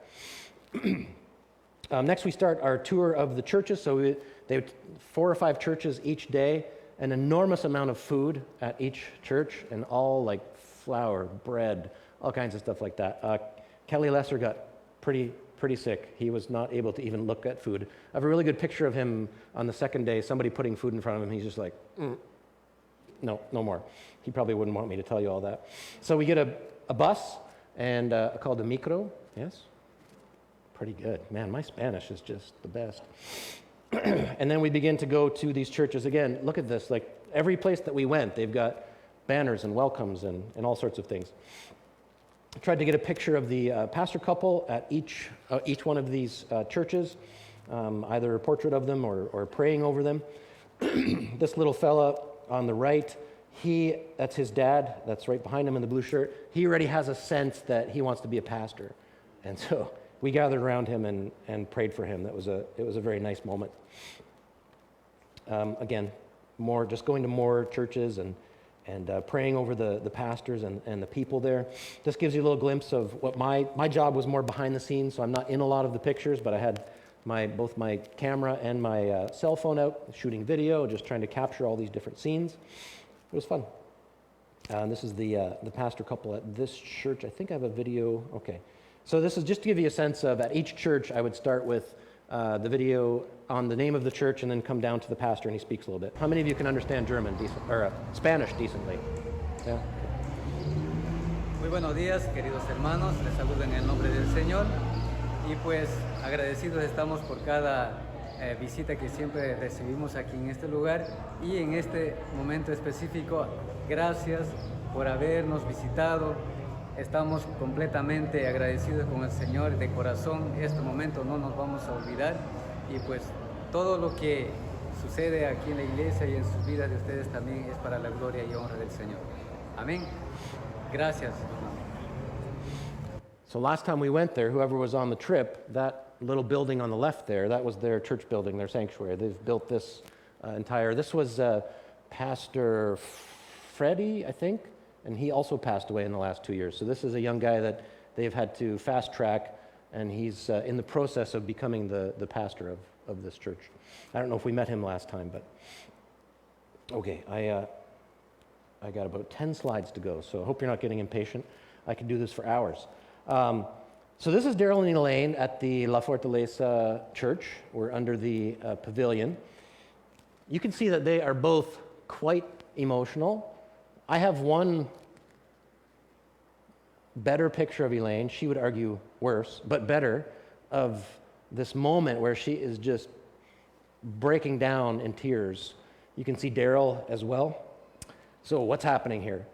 Well, Daryl and Elaine are so deeply appreciated in these churches, in these communities, for their 10 plus years of work helping people that you see in all these pictures and now even the next generation, to plant churches and share the gospel with many other people in the city of Santa Cruz. And so they're given gifts and they are given hugs and they are shown an immense amount of honor. Their impact is great and it is not forgotten. And so what comes to mind there is in 2 Corinthians 3, where Paul talks about the people to whom he ministers become his letter of recommendation. There are others who pump themselves up as these super apostles and they're always boasting about all the great works that they did. We didn't hear any of that from Daryl and Elaine, but while we were there, we saw their letters of recommendation. These people that had been changed for eternity because of just the everyday, practical, hard work that they did in those churches. And so it was beautiful. This is Hugo Mercado. This is Ruben Mercado's younger brother. Again, telling us that he was so thankful for Daryl and Elaine, thankful to the EMMC mission for sending them. And he told us a bit of his testimony. We'll have a video of this as well. One thing that he said is, I destroyed my own dreams so I could follow his dreams, follow God's dreams. And that's what his ministry is all about. Lynn shared with us, Lynn Dick, our executive director, shared that Hugo had prophesied over him in 2016, saying that Lynn would have a great impact on EMMC. That is absolutely true. Aurelio, another one of the pastors, told us that Pastor Hugo is one of those pastors that we can say has been able to remain faithful in ministry even in deep crisis times. When he was sent to this church, there was almost nothing here and very small support from Liab, and yet he is still there and still faithful. COVID had really dispersed their church. He was extremely sick. He almost died of COVID as well. But they're finding now that people are returning, the ones that are still around, and others are coming to their church, and the gospel is being shared there. This is the last church that we visited. I've got a little video of the pastor giving us a greeting here as well, and it's translated by Daryl. So if the volume's up enough, you should be able to hear both.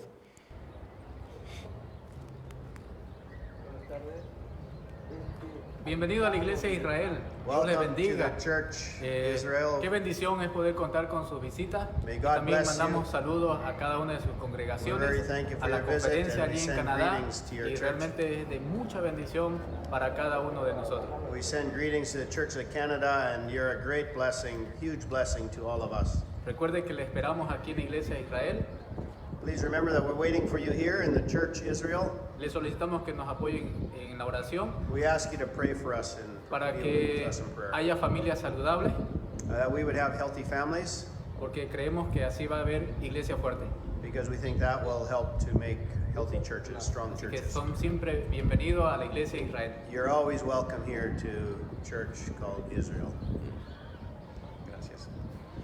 And that's quite a personal appeal from him. He's quite young. He's got a young daughter, and his wife has been ill for quite a while, and they're not quite sure what's wrong with her. So you would have noticed from when we were there 2 years ago to now, you can tell that she's been ill for quite a while. So keep him in your prayers, or accept his invitation and go visit. It's very, very welcoming, very hospitable. Here's the last day. This is a church called Luz y Esperanza, means light and hope, I think, if Google Translate is correct. That's what it means. This is the church where I was invited to minister. The pastor there, a young man named Franz, we made a good connection the first time, and so when I came there the second time, not only did I want to preach there, he wanted me to preach there. And so that was a good connection. You can see again, very hospitable. They actually made a sign for me, which is more than any of you have done when I preach here. It's fine, I'm just kidding. And again, we're just so honored and welcomed there. They still remembered the sermon that I had preached from Daniel 2 years ago. And that's impactful. I was so glad to not only be there to take pictures and video, but to minister and to be remembered was nice too, of course. So I was able to preach, and on very short notice, would you also lead the communion? Yes, I'd love to lead the communion. At first, I took the cup. They use real wine there. I took a cup off of the tray. They said, no, the bigger ones are for the pastor. And so I had to take a bigger cup. I was like, okay, well, if that's the way it's done, that's the way it's done. This was a really neat story, too. This was this young woman's, as I understood it, her first time in church. She's a co-worker of the pastor, Franz. He also has another job. She's a single mom, and I didn't know a whole lot about her, but Franz told me afterwards that after I prayed for her, I had prayed things that were very specifically what she needed to have prayer for. So, again, you get the sense, many moments in ministry, here included, but in a situation like that where everything's unfamiliar, and you know the Spirit's at work, right? That God is at work. And so I was able to encourage her a great deal as I was being encouraged. And then this is the end of the day. I was praying for this young couple. This is where I was able to advise. He has this beautiful home. He works in tech. I have some other pictures, but if it was here, it'd probably be like a $2 million home. And yet, he's feeling this sense from God that he's supposed to work with the youth. He's supposed to go into full-time ministry. And he's got this same sense of, this house, I may not be able to afford this if I go into ministry. And that's fine, because if God's calling me. So I was able to go deeply into my own story of, we had a brand new house in St. Thomas before we came here that we had to sell and downsize and all of that. And so just to be able to encourage him, my message to these younger people in ministry is that ministry is hard and it's worth it. Those two things. So just know that it's going to be hard, but trust that it's going to be worth it. And so we had some really good times of prayer. On the right side there, that is Ruben Mercado's wife, his widow, that was praying over me just before I left.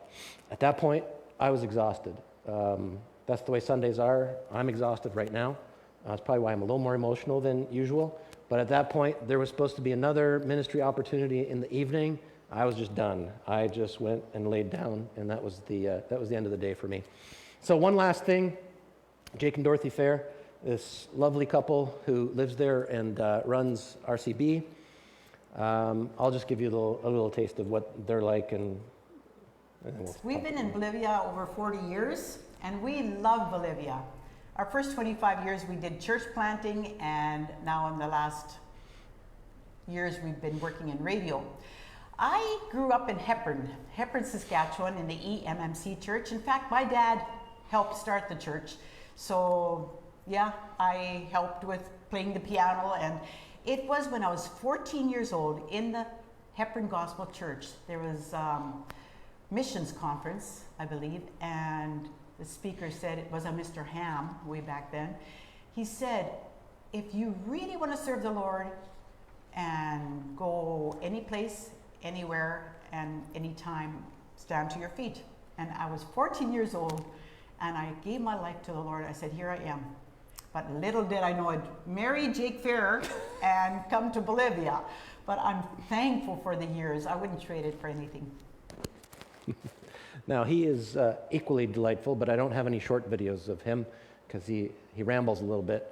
But it's really funny on those videos. He'll be talking, and you'll see that her hands are on the table, and then they go like this, and they tap him on the leg, and then he cuts off his sentences. But there'll be a full video of these two as well, and they were just lovely and so hospitable to us as we stayed at their guest house in Santa Cruz. And that was it. So then the journey home, and some of the fatigue and stomach issues and things that tend to crop up. It took me a couple weeks to get back to normal, but all in all, a very, very energizing and fulfilling and spiritually meaningful trip. So that's my whole presentation. I have a request of all of you.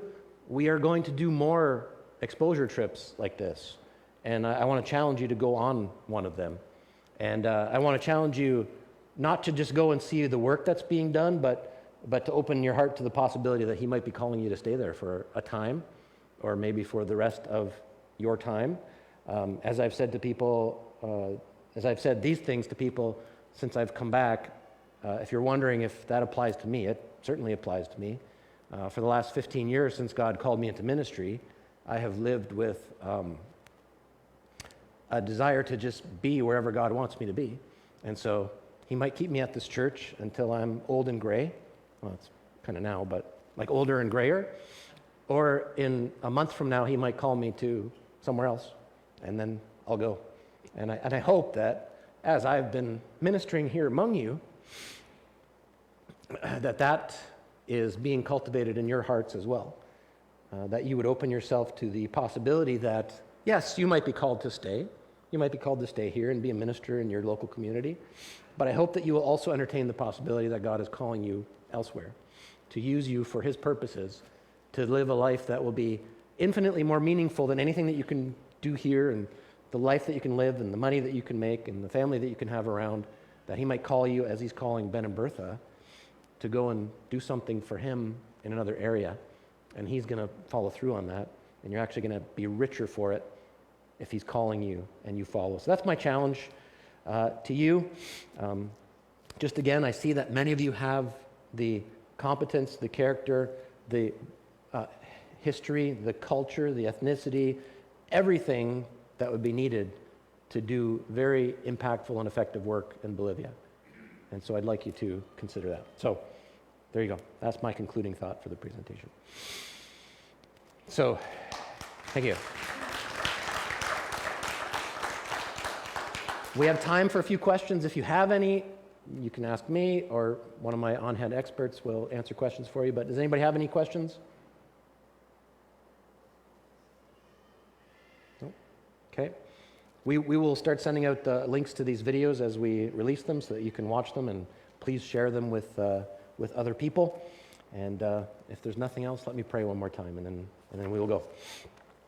Father, thank you again for the opportunity to present these pictures and videos, these stories of people who have been changed by you, and the stories of the people who previously were changed by you and had a desire to see others changed by you, and so they enlisted. They heard a call from you, and they laid down what they were doing, and they went. In some cases, it probably didn't make a lot of sense, and in some cases, it probably seemed like there were a lot of barriers, or it would be difficult to see how it could possibly work out. And yet you work things out, and you bless us with everything we need to do whatever it is you're calling us to do. And so as we go from here, Father, I just pray that your Spirit would be in touch with each person in this room. If they are followers of yours, if they are your children, that they would open their ears maybe for the first time in their lives and have a willingness in their hearts and their spirits to just say, what do you want? I am ready to go. Ready to go, ready to stay, ready to move. I just pray that's what would govern our lives, is our desire to be obedient to you. Thank you again for everyone who has come. Pray that you'll bless the rest of our day. In Jesus' name, amen. Thank you.